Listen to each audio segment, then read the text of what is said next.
Welcome to the Teacher's Toolkit for Literacy, the free podcast for motivated teachers and school leaders who want to inspire their students and school community in literacy learning. Make sure you subscribe to the show on your favourite podcast player, and for more amazing literacy resources, check out the show notes provided with every episode.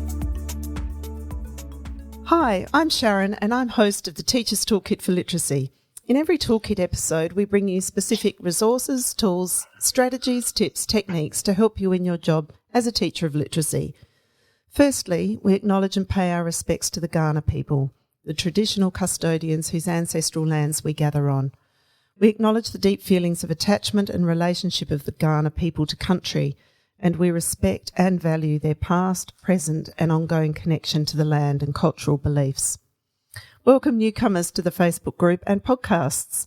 We love hearing the diverse reasons why teachers across the world are joining, with so much deep and creative literacy work going on in schools. A few recent comments from a school leader. They are joining to share experiences regarding whole school literacy approaches, planning and implementing strategies, and hearing of others' experiences. And a few comments from some teachers joining to look for advice and ideas. I'm new to teaching and still hungry for a lot of knowledge around literacy. Love the sound of that. Another teacher to make connections with others. Another one, I'm currently working on a literacy program for a high school I teach at. I'd love to hear strategies and ideas that would be used to make literacy a priority in all classes. And last one, I aim to learn more about teaching writing. So if you're not a member of the Teacher's Toolkit Facebook group, we'd love you to join and introduce yourself to the group. But now to this podcast called How to Group Students Effectively for Learning. We welcome back Diane Snowball, a regular expert in all things literacy. Hi, Di. G'day, Sharon. How are you going? Yes, great, thank you. And you, let's just let everybody have a little moment as they're listening to just hear where you are at the moment. Oh, physically? Yes. Okay. Well, I'm up in New South Wales, a bit north of Sydney, along the northern beaches, so-called, and inside, though not out on the ocean side, is an area called Pittwater. So I'm in a marina on a boat, and this is an entrance to the Ku-ring-gai Chase National Park area. So it's quite beautiful, really beautiful. And it's not raining today. It's actually sunny, so it's wonderful. I know. And I think we can all, well, I know not everyone's going to be listening to this on a rainy day, but we're all, those of us today, we're all a little, we know the rain is so important. But yes, having some sunshine is what we're all looking forward to. So I'm just vicariously enjoying that sunshine with you, Di. Good. Yeah.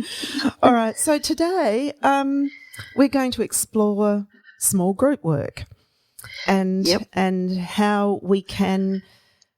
Well, really, today we want to explore that idea of, how to make small group work effective. We know it's a strategy that we can use with our students, but as teachers, we do have different ways of grouping students.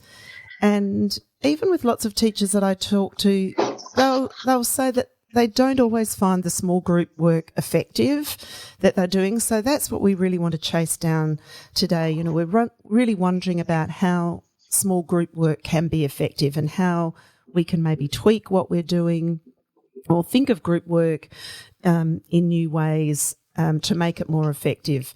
Sometimes people will use small group work in a fixed way across a term or sometimes even across a year. And we want to think a little bit about why might we be in that pattern of doing that, and is it an effective strategy? And we also want to think a little bit about how small group work, I think a lot of people will choose it to feel that they are going to be able to cater for all students by grouping. And so how are we doing that in the most effective ways? And of course, all of that depends on how we plan as teachers. So really, we're talking about making small group work effective through the planning that we're doing for that. So let's... Yeah, and I actually think it's the planning sometimes that gets in the way. That there'll be a permanent plan rather than thinking about what you're trying to achieve with your students and what would be the best way to do that. And so you might plan that that you're going to do group work, but who that's going to be with and why is really what you need to be thinking about, especially the why. Yes. And so let me start by saying that, there has to be a purpose for pulling a particular group of students together. And if you keep thinking about that in the back of your mind all of the time, and then just use common sense about when anyone wants to learn anything, what's the best way about doing it. And I know that you often talk about the gradual release of responsibility model, which is very, very effective for teaching and learning. And part of that would be that some students, even after the demonstration and then joining in with the teacher to do whatever it is, that some students will need more support. And that's what we need to think about. Who needs more support? Where in a small group setting, it would be really very effective for them. Yep. And then you would be deciding, well, who are those students? How do I know that? And what will I do in that small group time that's going to support what they need? So if we just stand back from that, so that your general planning might include, even on a daily basis, that you're going to do some whole class work, especially for a lot of demonstration work, or the children join all class joining in doing something with you. Yep. But you are going to have some time for groups, and even when you do that, you've got to think about what will the other kids be doing that's really worthwhile, or it could be a waste of their time, and that's bad. Why you've got that small group, rather than saying my planning is that every week this particular group of children are going to meet on a Monday and another group on a Tuesday and another group on a Wednesday, etc. And so the extreme of that will even be that a teacher will sometimes have what they call rotation activities. So they'll sort of plan the week, think about dividing the class up into groups, and one day you're going to work with the group and the others will all do the other planned activities, even in groups perhaps. And then that just rotates through the week. So when you get yourself locked into that sort of planning, it's not necessarily going to be very effective for the children's needs. So stand back from that, and perhaps stand back from whatever you're doing at the moment, and let's think through how we would actually properly plan for small group work. Does that make sense? Yes. Okay. So we're really taking that stance of, I like that term, just stand back, but then it's noticing, isn't it? It's noticing who needs what. So maybe we've demonstrated something, and then we're really looking to notice, all right, who didn't get what? Yep, exactly. Who is not just the who didn't get what, but who's at this point now that, oh my goodness, they're ready for, going further with that. But it is that moment to really notice during that demonstration time even, or as they move off to independent practice of that, to have our eyes on students at that time to make those decisions. Exactly. Yeah. And in fact, you can't really make proper decisions about your small group work until the students are doing something independently and you're able to observe how they're all going. Yeah. And so in reading, of course, the most effective time for that is going to be your reading conferences to find out. And it could be to find out how they're going with what you've demonstrated, but you do also find out other things about your students' reading during a conference that may have nothing to do with what you've been currently demonstrating. And so then you're keeping some sort of record of the student conferences that allow you to look out for all different aspects of reading, and we'll talk about how we might do that in a minute. But Yes.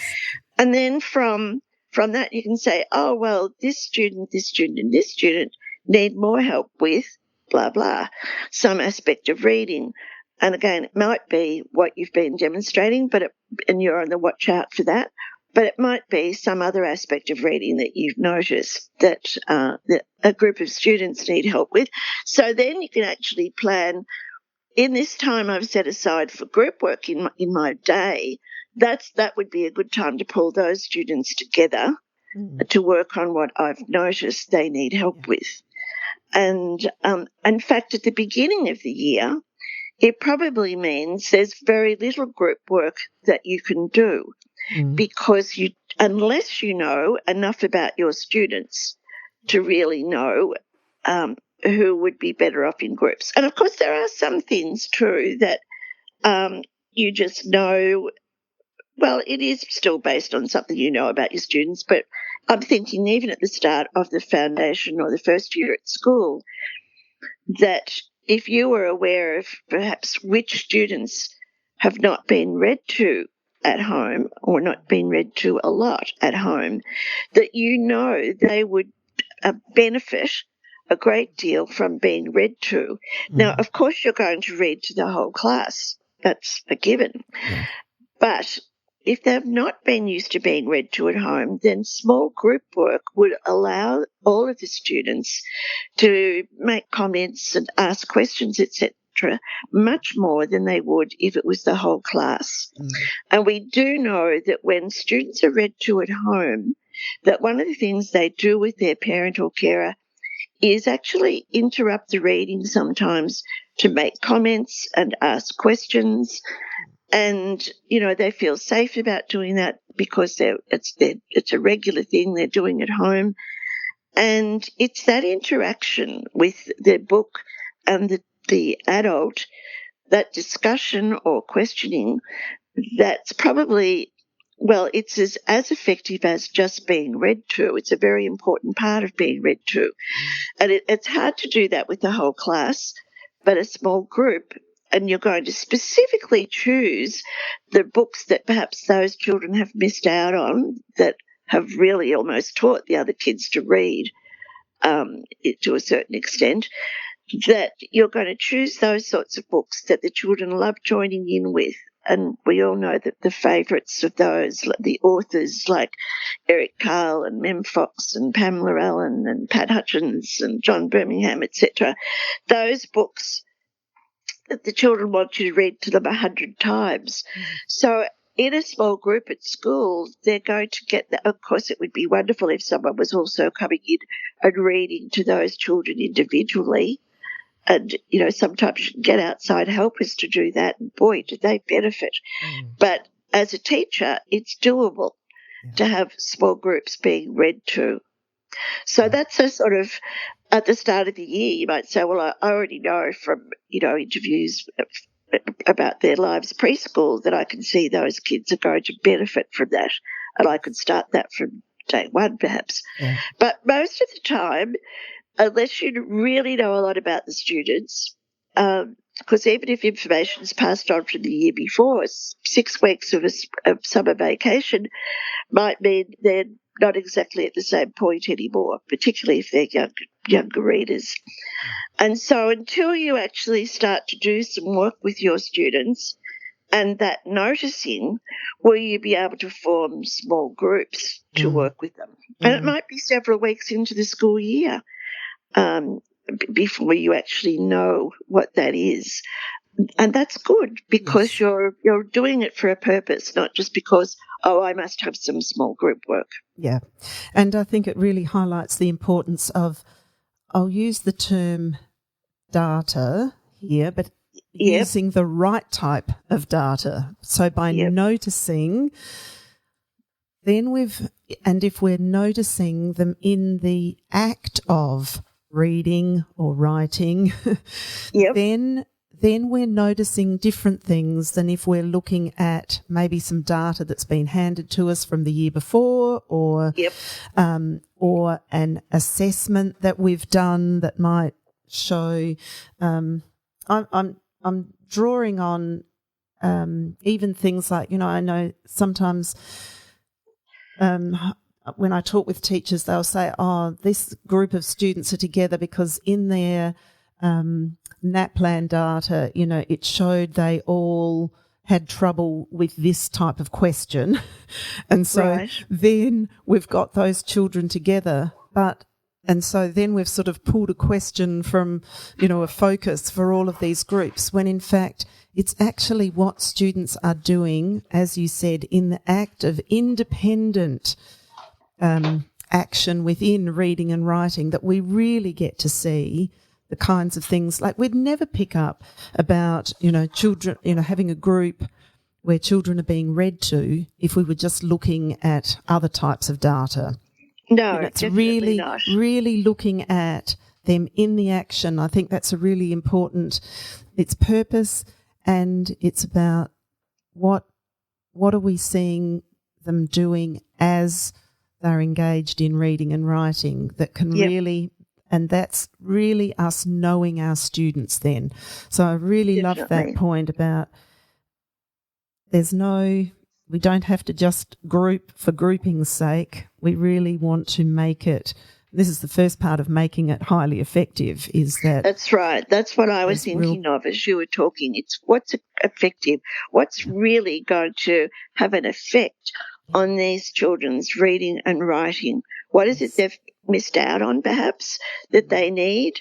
And we know even things like some children will start school with much less vocabulary than other children. And that can continue right through. So what are we going to do about that? And although we can do fabulous whole class work on vocabulary extending, even just by what we choose to read to the children and what they're reading themselves, we can make sure that their vocabulary is increasing. But being able to have small group discussion for the children who are really weak in that area, it's not because there's something wrong with them. It's the experience they haven't had that's affecting them. So how can I give them that experience that will make a difference? Yeah. And vocabulary affects their comprehension unbelievably. So we know that we want to do something about that right from the outset, and always to help those kids who just haven't had that experience. What would be the experience they've missed out on that could help them? If I was to pull them together for some small group work. One of the good things about that sort of thing too is even just being read to, or small group shared reading is sort of the equivalent of what a parent would be doing at home too, where the children can actually join in with the reading in shared reading, and you have a lot of opportunity for small group demonstration and them joining in and you being able to observe even more about what they're doing during that time is very effective for those kids who've missed out on being read to. And there's never an age group when that isn't going to be a useful thing to do for the kids. Right from the outset, if they've missed out on those sorts of experiences, it's never too late to try to provide them for them.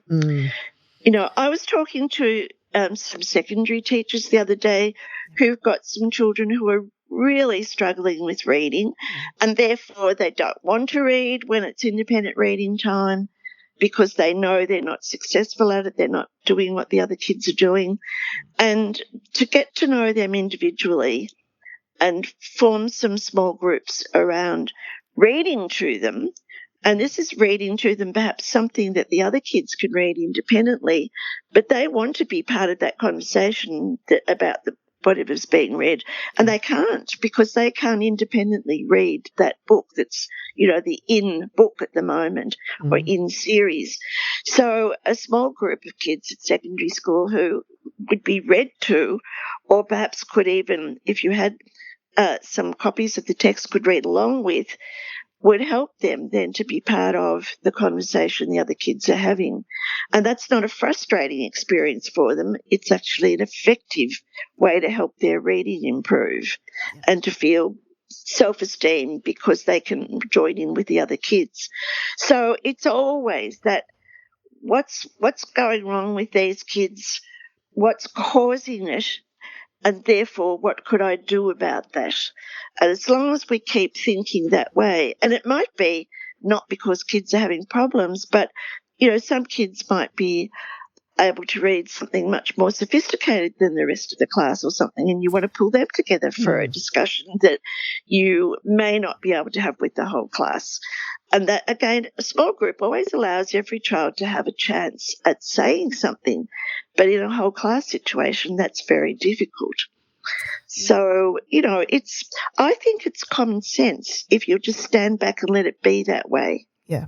And I think you've made that really clear distinction about the group time is about enabling those who are in that group to have an entry point into something that, into things that the rest of the class are engaging in. So say, for example, if I've not been read to, if I'm in a group where I'm being read to, and then I can talk about the same books, that others are talking about.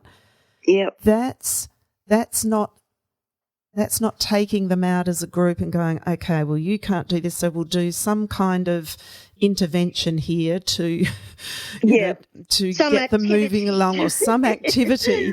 Yeah, that's not reading. Yes, that the small group work is really the opportunity to just have that small, more focused, more, a bit more teacher time and a bit more time with each other to be doing what others in the class. So that it's about it being inclusive rather than exclusive. Definitely. Yeah. And, there's a lot of research that shows that the kids who need most help often get to do the least reading. Yes. And that's the very worst thing for them. So, it's all sorts of things like that too. With, I think the last thing you need is a book of activities or some sort of program that presumes that all they need is this, but that may not be what the whole group needs. The other thing is, of course, when you work with a group, and depending on what it is in reading in particular, you've got more chance of selecting the right sort of text to help them. And because of their specific needs. And it can be a text that will actually help them work at what they need. When I think about the range of comprehension strategies, and sometimes, an assessment you were talking about before might just say, well, these kids are weak at comprehension. But what's causing that? I need to dig deeper and find out which of the strategies are they struggling with that's affecting that. And perhaps it's vocabulary that's affecting that, or perhaps it's fluency that's affecting that. And so if I find out more specifically what each student needs, then I can have a better type of group, and I can select, the right sort of material to read that will help them. Now, but I want to be careful and say that it depends on the strategy as well. For example, I might find there's a group of kids in my class, believe it or not, who don't visualise when they read. Some kids will say, huh? You mean I'm meant to have pictures in my head when I read? And so, but they might be all capable of reading different difficulties of text, but it's that one strategy that we're going to work on. So it's not like me finding the one text that they're all going to read, but rather I'm thinking, now, what sort of text would enable lots of kids to visualise? And in fact, I find a lot of poetry it enables visualising a lot. So I'm looking for something very descriptive, and I might read that aloud to them, because some of them might be able to read it independently, but some not. But I'm still wanting them all to think about what they're visualising, and we can have a discussion about that and find out that we may not all be picturing exactly the same thing, but there's a reason for what we're visualising. and how visualising helps us as readers to understand what we're reading, and that then that's something they could try using in whatever they are personally reading. So, again, I'm starting from the what do they need, and then I'm thinking through how do I best do that depending on who the students are. And, they can do things like sketch to stretch, which was a terrific type of thing where each child sketches what they're visualising, and then they can discuss in the group or even in pairs and compare and talk about why they were visualising that and learn from each other. So, that's when a type of activity to do would be useful because it fits in with whatever it is the children are trying to get better at. Yes. Rather than just saying, well, here's a good activity, I'll just get some kids to do this while I'm busy with other kids or something. So you can see the difference in what I'm talking about there. Yes. And there's a word that's just jumping into my head here at the moment because I've heard a number of teachers talk about this over the last few weeks, and that is that when we, let's say what you're saying, around having purpose for the group work is to really enable transfer into our own, so that it isn't just what we did in that group time is isolated to that group time. Exactly. Because this is a number of teachers lately have just said, I'm doing this, but I'm not seeing it being transferred into, their own exactly their work. So, and I'll tell you some of the things that I do to try to prevent that problem. Yes. I always begin with a group telling them why I've pulled them together. And so I've noticed that, whatever it is, and so I decided we'd come together and work on that together because you all have the same sort of need. And quite often I'll even say, and I've chosen this text because it will help us work on that. And for example, if it was visualising, going back to that, I would even be saying to the kids at the end of the session, let's see if we can find a number of books or poems or whatever in the room, and we'll put them into a special box that will be very descriptive and therefore help you to use visualising more. And so that for your independent reading, you could choose from that because that's what you want to practice. So I'm letting them in on the whole deal, why we're doing it, why I've chosen, and how the whole reason is so they could do it independently. And at the end of the session, I'll say, now, how will you be able to use this to help your reading? And we might even specifically look at, let's say if they do have their own book boxes, we could look in their book boxes and say, well, you have to make sure you've got something in there to read that will actually help you work at what we're working at.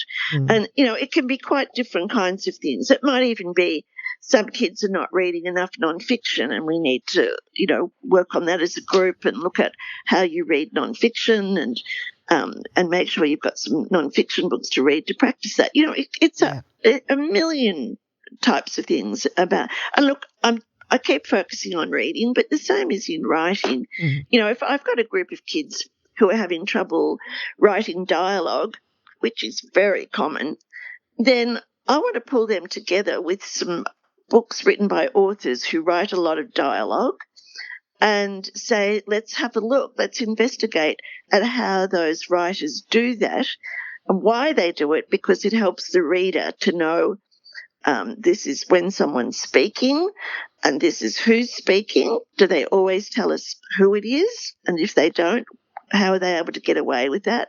And it's much easier to do that in a small group and then to have them go back to where they're trying to write dialogue and have a go at that in their own writing.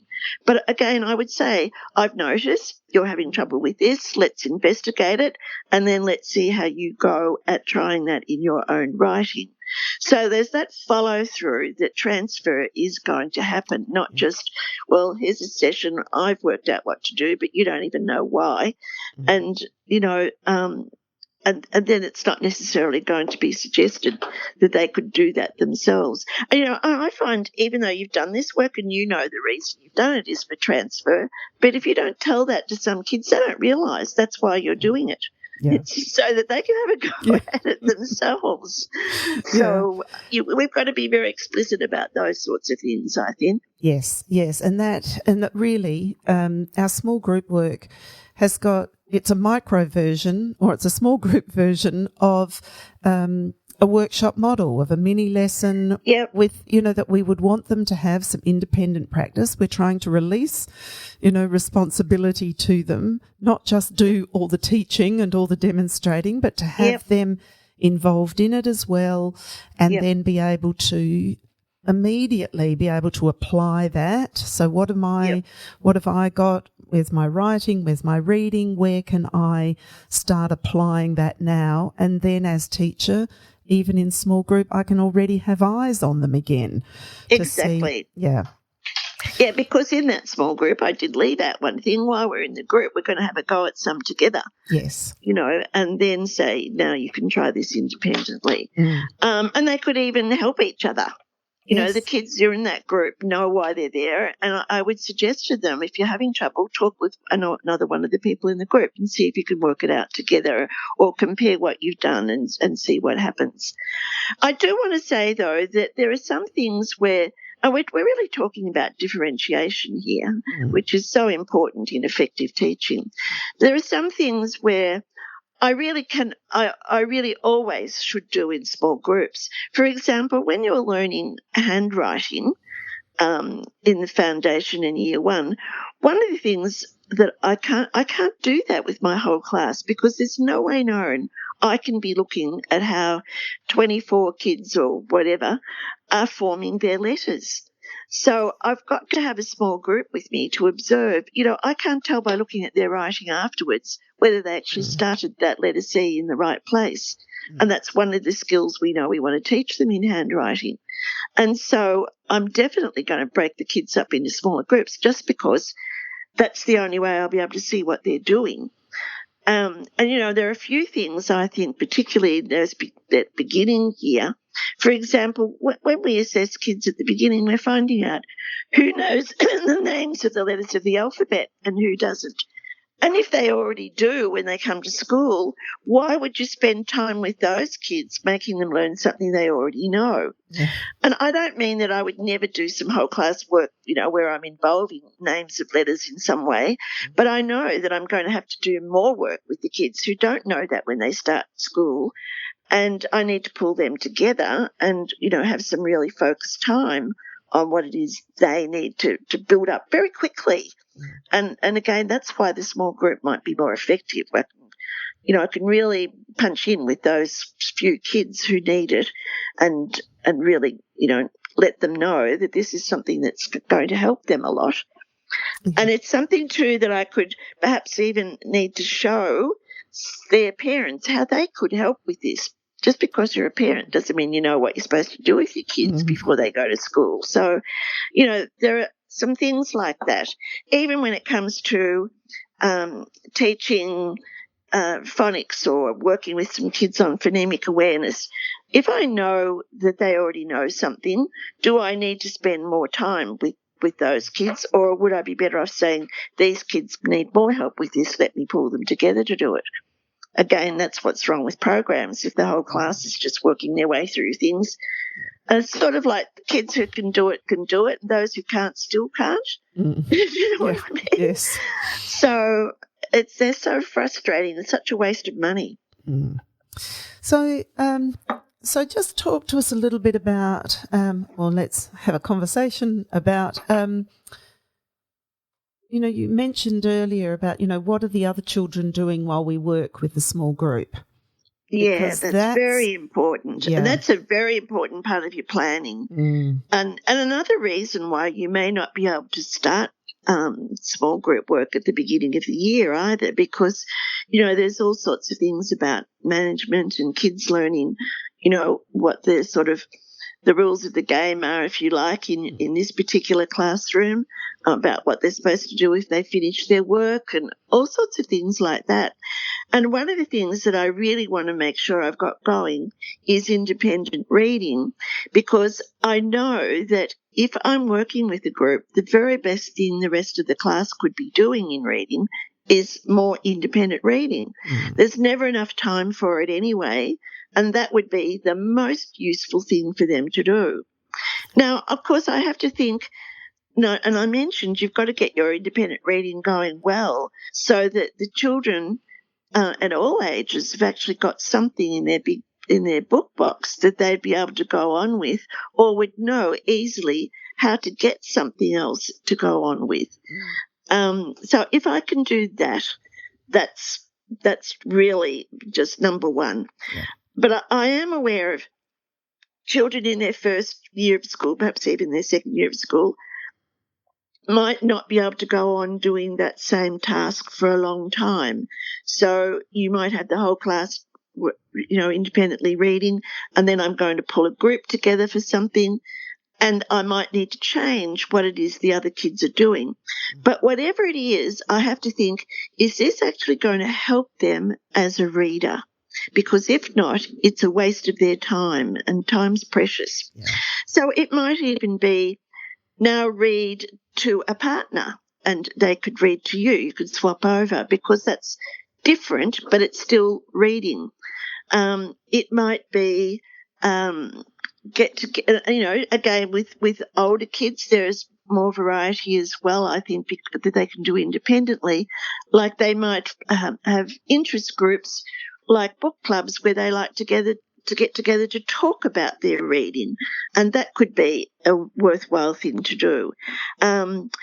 If you've got listening posts, or that we used to call it when when I started my teaching a long time ago, but now it tends to be perhaps something that's available on an iPad, or I think some people use their iPhones with MP players. Yeah. If you've got material that children could listen to in some way, and there are a lot of audio books, that could be really beneficial for some kids who've not been used to being read to.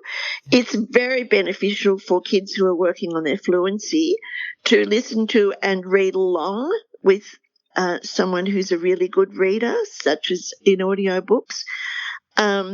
So that's really worthwhile equipment to have. And there's a fabulous range of material to listen to.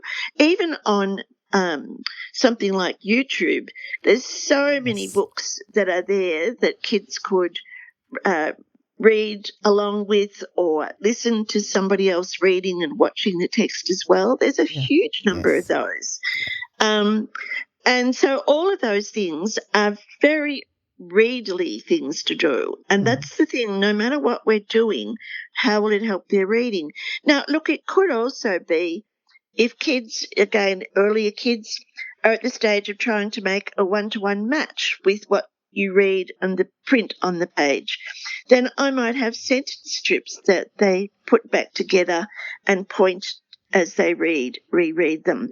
There might be on-set rhyme work that I know they could go on with that would be really helpful for them.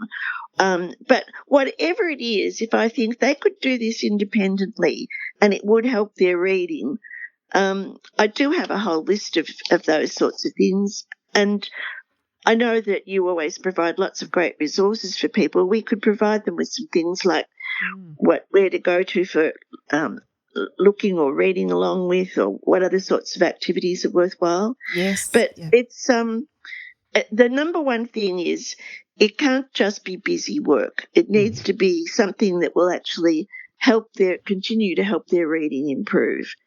And look, some kids might even get together and do that sort of reading where they're joining in with, they're not doing a play, but they're just doing the reading like part of it. theatre. Readers' theatre. Yes. Yeah, then a group could be doing that.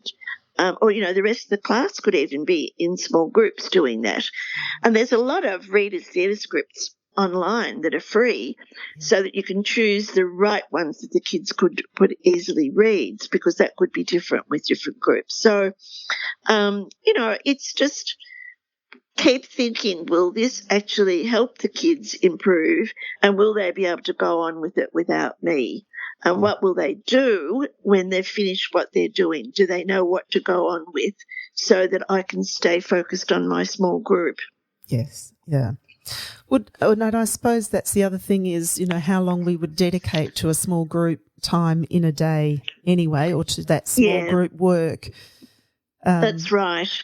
And again, short and sharp, but enough time to really make sure that whatever you were working on, you'll have time to do it. And that might vary depending on what it is and the age group that you're working with. But so there's not necessarily a fixed time. But I think, and again, that depends on how long you could leave the rest of your class to be working independently too. So you've got to think those things through. But, in general, and I find things like I can't do a proper guided reading session in less than a quarter of an hour. Mm-hmm. And so, you've got to allow time for that. But I do want to say one thing. It doesn't all have to happen in one session.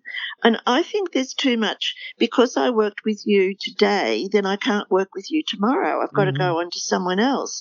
But wouldn't it make sense that if we're working on some sort of strategy to improve in your reading or writing, that if you haven't got it today, it would be more beneficial for us to go on with that tomorrow. Yeah. So instead of me having another group, I'm probably better off to go on with the same group, and then I might feel like, well, now they've got it and I don't need to work with them again. Yes, that's the important thing to know too. When is this group disbanded?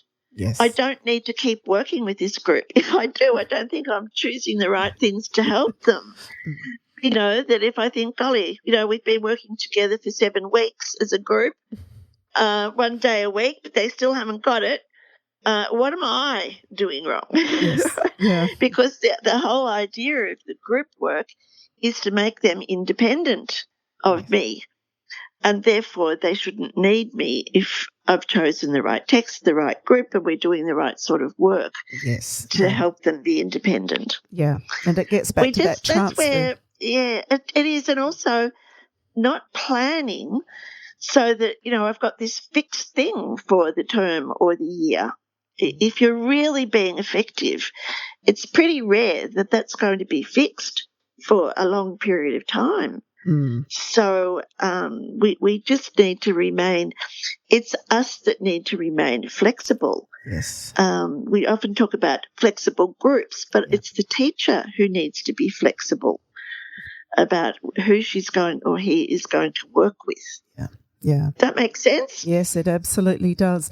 And I think, when we are noticing our students, so not only are we noticing about what we want to do for, who might need the small group work, but also noticing, all right, I've got quite a few that I'm thinking need some small group work. Yeah, what does that mean for my teaching then too? What is it that, I need to do some more demonstration of, or what do I need to go deeper, or what do I need to help them with transfer of? It's not always just thinking, oh, okay, who do I need to put in small groups now, but also that idea of what do many in the class need that I might not yet have brought to them. So getting that balance is, is an important part of keeping that transfer, I suppose, is the big word here all the time, is transferring it into. And look, there's a lot of things that just what you were just saying brings up issues like how many groups a day can I work with? Yeah. And you've got to be realistic about that, because what will the other children be doing? But can some of that group work be done without me? Yes. And for example, if we're working on a group of children who need help with using multiple comprehension strategies, then you might decide that reciprocal teaching would be very good for that group of kids. And remember, it's called reciprocal teaching, everyone, not reciprocal reading. It was a routine developed in the 1980s by Palansker and Brown. Yep. And they worked with the most struggling readers and found if they had this routine with them, predicting, questioning, clarifying, and summarising, with a text that the kids could read by themselves, then and have this discussion where they're all doing all of those strategies, but then having discussion and sharing their information about each of them, then that once you have taught a group of kids how to use that routine, you could be leaving them to do it by themselves. And in fact, you're not supposed to be involved once you've got good reciprocal teaching working. And so that would be worthwhile. But that you have to be careful. I've seen some classrooms where every day they'll have groups of kids and they rotate this again, going through the routine of reciprocal teaching. And yet perhaps some of those children do not need that because they're already very good at using those comprehension strategies in an interrelated way. It doesn't mean it's a bad thing to do, but there might be something that's better for those kids to keep them moving along. And it comes back to the noticing. Noticing, doesn't it? Yeah, it does. Yeah. And of course, perhaps if you're choosing more and more complex texts for those kids to be applying those strategies, then that could be effective. But, it's the choice of the text that can often make a big difference to whether the kids are just coasting or you're actually pushing them to do something better. Yes. So common sense. Yes. Will this actually be helping them in any way? Yeah. And rather than me just saying, look, I have to say, Sharon, there are times in our teaching where we just have to have some kids doing some things that we know may not always be the most wonderful thing for them to do, but I have to survive the day. Yeah. I am realistic. Yeah. So, but if you're aware if that's why you're doing it, that's not quite as bad. And look, especially when you're, early days as a teacher and you're still learning so much, don't have burnout because you're trying to do something that's too much for you personally at that time. If it's not something bad or a waste of time, like I can remember when I was a prep teacher, when I first began prep teaching, to help children learn letter names, we would give them this big piece of paper with, the word cat written on it, and they had to tear up little bits of paper and stick them all over the letters. Oh, my goodness, what a waste of half an hour. Yeah. But golly, and a half an hour to clean up the room. Yeah, exactly. So I do remember what were the useless things to do from my early teaching. And so I know we go through those stages of development as a teacher as well, but we try not to. I'm not going to go on doing that 30 years later. No.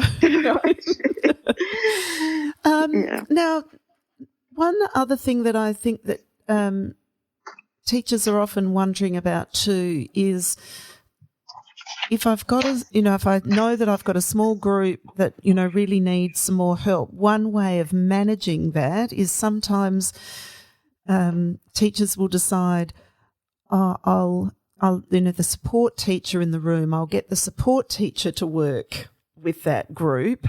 Yes. Sometimes it's a good idea to flip that, isn't it? Yes, it is, definitely. It depends on the knowledge of the support teacher. Yeah. And if they're not trained as thoroughly as you are in that particular aspect, then no, they would be better off doing something with the rest of the class. Yeah. And you working with the group. If you're the knowledge one, you're knowledgeable, you're the trained, definitely flip it. Yeah. The other thing is, though, that I also do look for, like, for example, that that person might be really fantastic at reading aloud to a group of kids or doing a small group shared. Well, see, a small group shared reading requires a lot more knowledge too. Yeah. And it's often the time when you're observing a lot about individual children. But so if I think that it would just be ideal for that person, of course that's great to have that other pair of hands. But you're right, you might be the one who needs to work with the small group. Yeah. Definitely. Yeah. Yeah. Because and then it leads, of course, to that noticing again. Whilst we're working with that group, like how long do we keep this group together? Yeah, because like do we need to go on anymore? Yes, and that's harder if if someone else is working with that group and I don't get to know and how long, or I'm not getting to see it in transfer because I'm not the one doing some seeing them as they're working with that independently.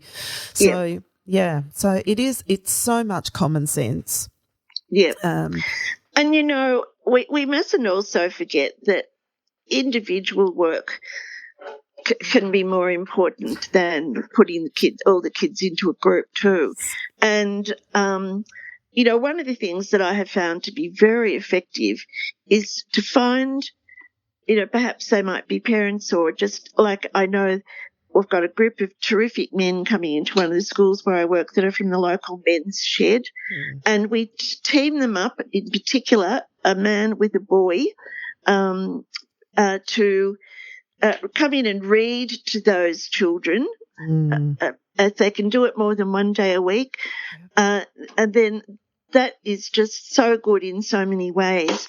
But what I do make sure is that outsider coming in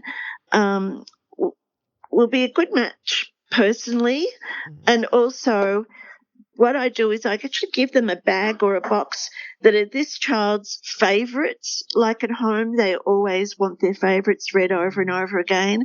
So instead of choosing something different each time they come in, they actually reread the children's favourites. Of course, if it's an older child, they might be continuing on with the reading of a novel. But whatever it is that's really going to be effective for the child in their stage of development as readers. And it's just fantastic to have that continuing relationship with someone who cares about you, and that's where I could really make use of someone from outside. Whereas I've seen people come in as parents, perhaps helping the teacher to help the children choose the book they're going to take home to read at the end of the day. But that parent doesn't know enough about how to choose the right book for each child, because that requires a lot of knowledge of the child. And so that's not something that I would have someone come in and help do. But choosing the right text to be reading independently is a very important thing. So I might make that a small group work, that a group of kids are not choosing the right one. Some older kids never finish a book, and their goal is to choose a book that they will finish. So how do I help them find that? And that might be a few kids, even if it's 2 or 3, that I might pull together as a group and work on how do you find something that you really want to finish and make that your goal. So there's a lot of things that are very much part of reading, what makes reading successful, that we can, pull kids together for individually or in small groups. Yeah.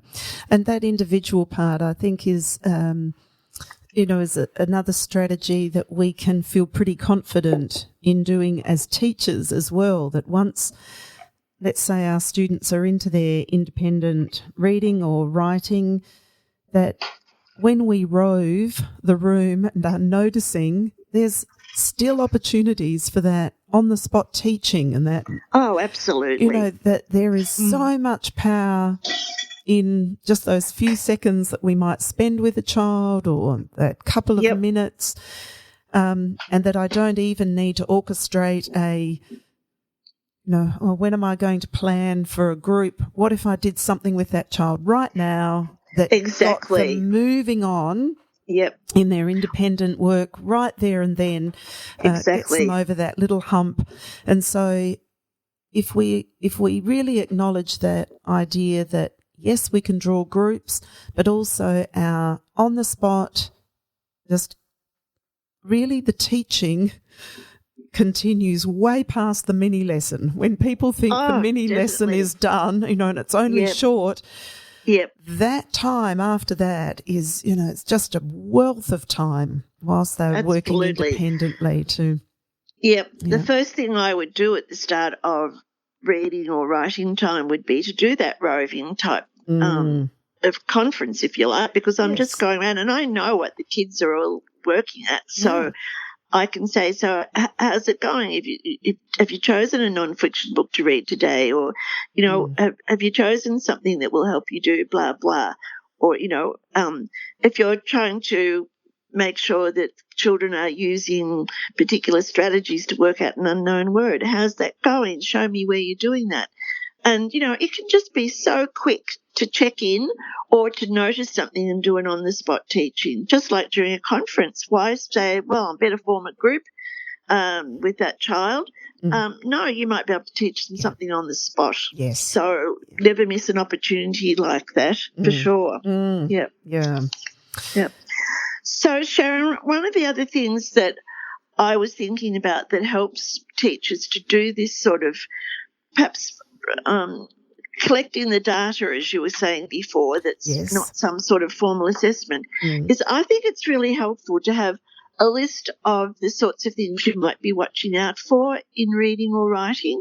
Yes. So, and then the children's names across the top, so that, or, the other way around, the children's names down the side and these things across the top. And if I had that chart with me during any time that I could be observing, if I sort of think, I don't think that child's able to cope with that, I can just put a little mark on that chart, that's going to indicate to me, so that I can look at that as a big picture and say, I've got a mark with this child, and this child not doing very well with that. So that means it would be really good if I pulled them together to work on something. So I think anything you can come up with like that as a teacher, and if you're not sure about, what this list should be, and it might just be broad, like vocabulary comprehension, reading process, ways to approach saying an unknown word, phonemic awareness, response to reading, the habits and attitudes, fluency. Or you might actually be wanting to get down to quite specifics and say, in comprehension, I'm watching out for predicting, visualizing, questioning, summarizing, monitoring and fixing up. What else is it? What have I not left? What have I left out? Using text structure, thinking aloud. So, I'm sort of, it reminds me of what I'm watching out for, so that it depends on what my focus is at the time, whether I'm, looking out for those general aspects. And the same with writing, and I would group that according to, perhaps content, punctuation, spelling, and then I might have more detail about that depending on the age group. So it's very helpful for me, even if you develop your the sort of conference notes that you and the children, your record of your conference perhaps might have some of these major headings in it, so that during the conference, if you notice something, you would be able to at least put that into the child's detail. But then you've got to have some other way of looking at the picture of the class, unless you then say, okay, well, I've noticed that, so I'm going to put that into next week's planning, that, these children need help with blah, blah. Yeah. But I've got to have some way of being able to record it, unless you're just brilliant at keeping it all in your head. It's not for me. No, well, I think teachers, it's amazing what is in a teacher's head around that. But I think you're absolutely right about having, for want of a better word, a checklist of some sort here. And one of the places that I often direct people to for creating something like that is the year level of the Australian curriculum for English. Okay, right, yeah, because sure. There's really across that, we've got all of those elements around comprehension and fluency and their phonics and word recognition. And I'm just speaking, reading here at the moment, their preferences, opinions. And so I think that's a good place for people to even just be thinking about, okay, what on the curriculum am I needing to look for at year level? Yep. But what other resources would we point people in the direction of? Your article on the reading curriculum has a great list of things that we... I was thinking that too. Yes. And that's why I wrote it, so that we could all be thinking about what, and specifically the details. It concerns me in some of the areas of reading that, people are just being tuned in to one aspect. Yes. For example, using phonetic strategy is not the only way to work out how to say a word. Perhaps onset rhyme might be much more useful for a word like lay. Perhaps it's a high-frequency word that you automatically recognise, and you want to make sure that children do quickly learn a number of those words as readers and writers. So, if you just have a very picture list, then I think you also need to get down to some details at times. Otherwise, you won't notice the things that are really making a difference. Yeah. So, for example, I know a secondary teacher, group of secondary teachers told one of my friends that her daughter in year 7, they all said she was having trouble with comprehension. Yeah. So what? Now, which aspect of comprehension? And I actually discovered that vocabulary was her major problem. So also world knowledge. She was reading a book about Vikings and didn't know anything about Vikings. Yeah. So, we've got to dig deeper and say what specifically is causing the problem that I need to do some work on, and what would be the best way to do that. Yeah. So, start off with some generals, but then get down to some specifics. Yeah. And that article you talked about does both of those. So yes, it would be helpful. Yeah. And you're right. And the only thing I find with the Australian curriculum, sometimes you've got to add things that aren't there. But it's certainly a very good base. Yes. And it's what you're supposed to be looking at. Yes, yeah. And when we do look across the achievement standards and the content descriptions, we are seeing a bigger picture there that, and I think that's what is a good reminder for us all, is about the bigger picture, not just that we might be focusing heavily, as you say, on one particular aspect, or, that we want to be drawing in. There is a richness to the curriculum that I think that can be overlooked sometimes, but I think definitely. I think it is in. We need to read a bit more broadly than just the curriculum as well to get a better understanding. I mean, that's really still overview, but for us to get a really good understanding of reading processes and comprehension strategies, we need as teacher to be sure of what it is we are looking at to get the big picture of reading, not just definitely not just the little bits. There's so much talk. I don't know if it's the same over there in South Australia, but I know in Victoria a lot of principals have been asking me, well, I keep hearing about the science of reading, so what is that? And, so much emphasis coming through about the teaching of phonics that some kids are doing so much time from phonics programs, they don't get time to read. Yes. And, so... no transfer. Very important. No, exactly. Transfer to reading and writing when it comes to that. Yes. And, so I suggested the principals really read about what the science of reading is. And there are even articles now that if you're not doing all aspects of the science of reading, you're focusing on too much on one of them, then you're not actually using the science of reading.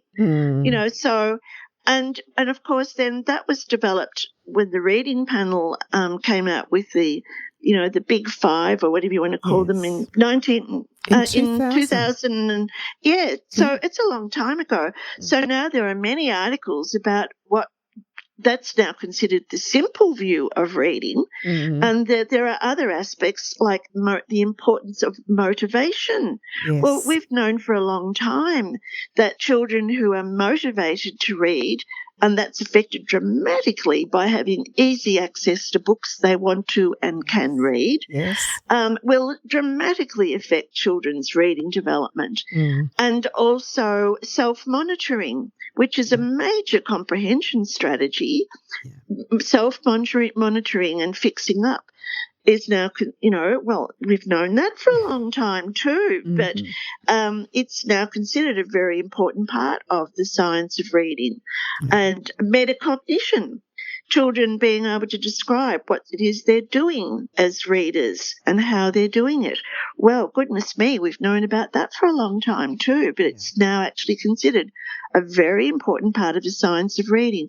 So you've got to keep reading and keep yourselves up to date and read more than what just one person is telling you. I don't want people to just believe what I say, but read broadly. And, if you feel like, I don't know enough about this particular aspect as a teacher, I don't know how to teach vocabulary very well. Well, there's a lot that you can find out, even online, about how to do that well.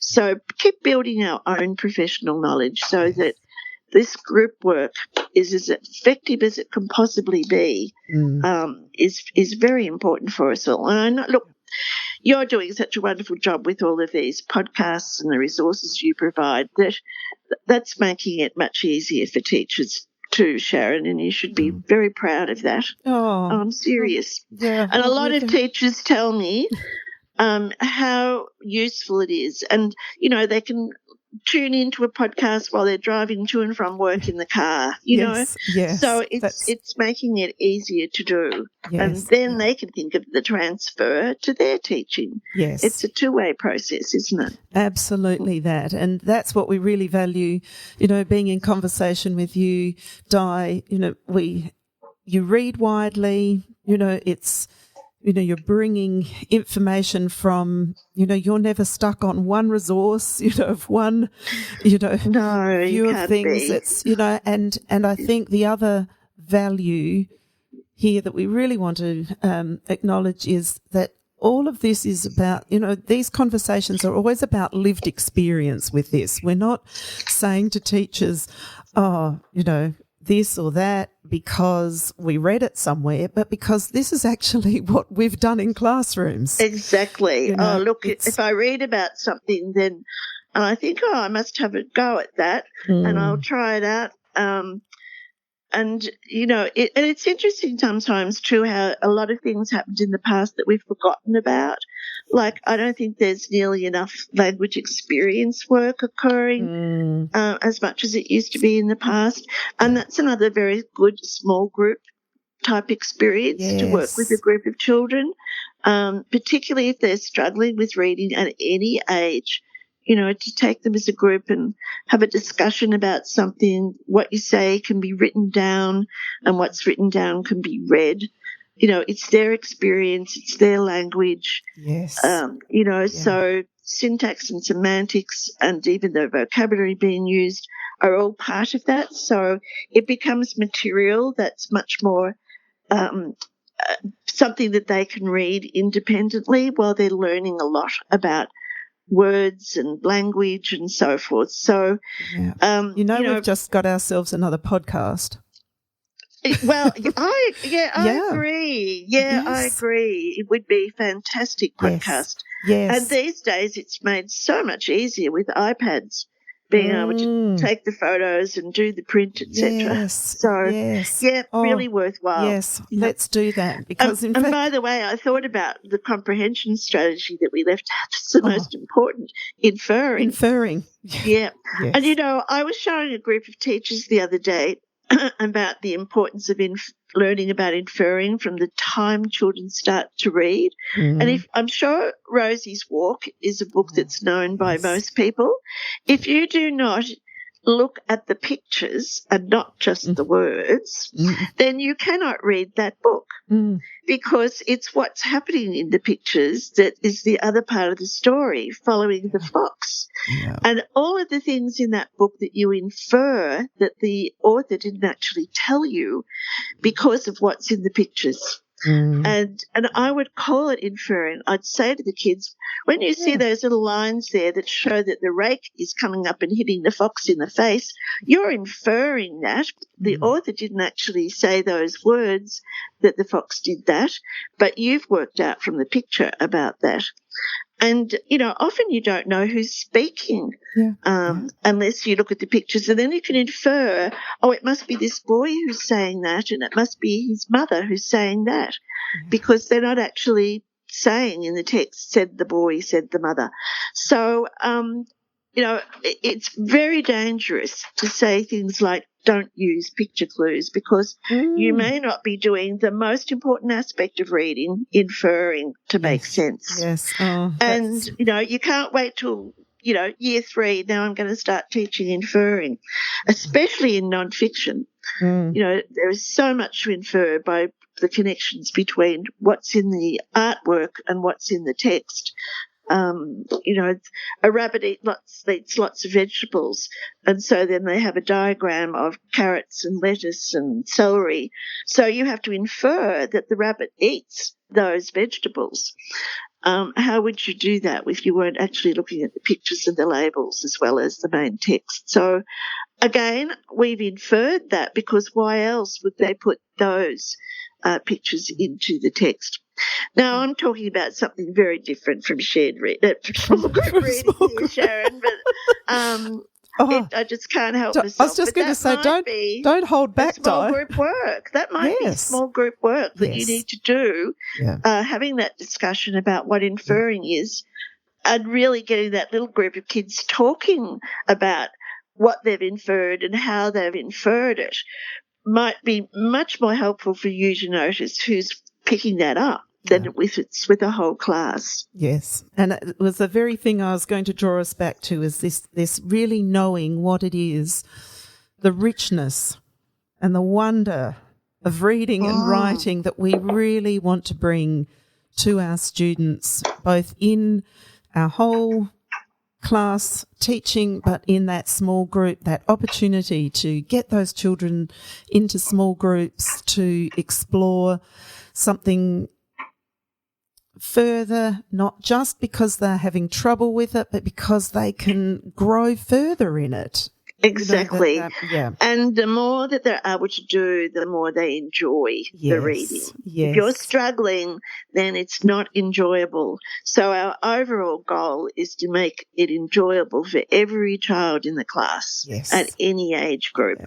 Because if we can make it something they want to do, then it makes a big difference. Yes. It's interesting at the moment. There's a lot in the news about the NAPLAN results for Year 9 boys. I began teaching 55 years ago as a secondary teacher, and everybody talked even then about Year 9 students might as well not be at school. It's not an age group where they're interested in school, but they're interested in so many other things taking over. And I was thinking, my husband and I were talking about it last night. No wonder those Year 9 boys are struggling in reading and writing. But how do we get them turned on? How do we get them engaged? What would we do? Motivated. And it might be small groups trying to find, the stuff that they would love to read. And it may not be the class novel at all. So how do we get them engaged in reading and writing about things that matter to them? Then we might see a big turnaround. It certainly won't be more comprehension exercises or whatever. No, so got to get them motivated first. Yes, or intervention. Oh, goodness me. Yeah. Absolutely. Yeah, and pulling them out from the other kids so that they lose their self-esteem. Yeah. Oh, it just gives me the horrors. I can't sleep at night thinking about those boys' lives, you know. Yeah.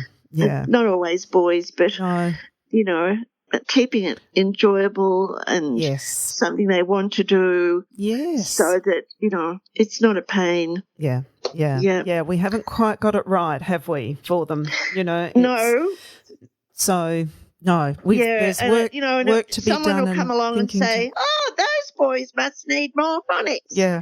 No, I know. I think that's sorry. It's very, very important, but it is not the only answer. No. And look, it might well be the answer, but let's find out specifically and then do it in a way that they will enjoy it and see the relevance to what they want to do. Yeah. That's the important part. And I think we really need to honour students by finding out what it is without jumping to conclusions about if they're having problems with this, like why is that? What if it is all about motivation? Yeah. Because a number of times, you know, teachers have said, oh, you know, that they're not performing well on assessments or whatever, and we find out they're actually not poor readers. No. They just have little motivation to be reading. So what if we come from that angle? But it is about honouring. You're right, it might be a challenge that they're having with phonics, but let's honour the big picture of that. Let's notice, let's take time with them rather than looking for blanket solutions to those things. Yes, for sure, definitely. Yep. Right, Di, we're going to... Well, let's have a good night's sleep tonight, knowing that that we're not going to solve all of those things for, you know, we care so much about, you know, students and their success. We do. And it's always wonderful to have you know, with your energy and insights and passion for all children and their learning, bringing that to us. Always love chatting with you, Di. So grateful for all that you bring and offer to all of us here. I really think you're doing some of the best work in the world at the moment, and I'm not just saying that. It's so doable to hone in on what you're providing. It's really fabulous, and I really know of nobody else who's doing the work like you are, absolutely every way. So good on you. Thank you. You and Phil are fabulous. Oh, thank you so much, Di, and thank you for being part of making, you know, this, bringing things that are doable, because that is what it's all about. So thank you to everyone for joining us today. We've loved to see that so many of you have subscribed to our episodes from all corners of the world. The Teacher's Toolkit podcast is all about giving you an insider's guide to top teaching ideas, tools, techniques in literacy teaching and learning. Please subscribe to our weekly newsletter via the website. You'll receive advance notice on blogs, podcasts, events, and ways to contact us. Thank you, Di. Always wonderful. All the best always to you and Phil. Thank you, and all the best to our listeners as well, and to you, Di. Sure. Thanks very much. Bye. Thanks for listening to the podcast. To make sure you don't miss any literacy learning tips and insights, please subscribe to our show on your favourite podcast player.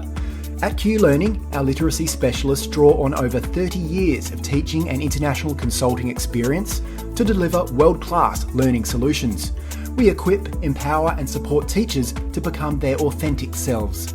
To find out about upcoming webinars and about how Q can help you and your school, visit qlearning.com.au. And you can get even more amazing teaching resources right now at teachific.com.au. Stay tuned.